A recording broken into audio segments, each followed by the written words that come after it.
I think it's plantar fasciitis, and while I'm saying it wrong, please forgive me, but it is a foot injury, right?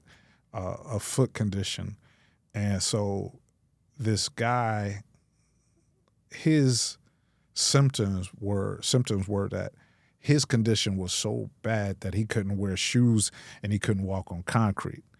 Sometimes we can overdo it. I was like, you can't walk on concrete and you live in the city? All right, let's go with that.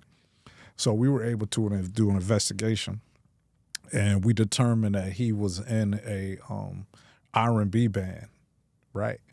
And so I found this club that he was going to be performing at, but it was one of those clubs where they were like no guns and no cameras, like, and they pat you down.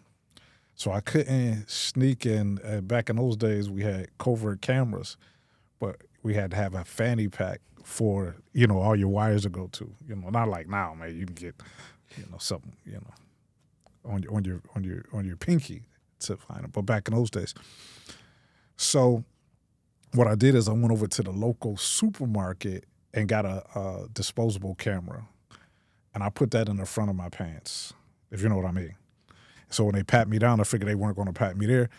But I looked quite excited to be at this club, and I said, well, this don't work. This won't work.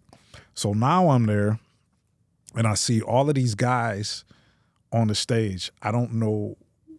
I had a general description. I didn't know which one he was. Well, some people know in these old R&B clubs, and these R&B clubs, there's usually an older black fella that will take pictures, and usually like a Polaroid, take pictures, or they'll sell like flowers or whatever, like roses for the ladies.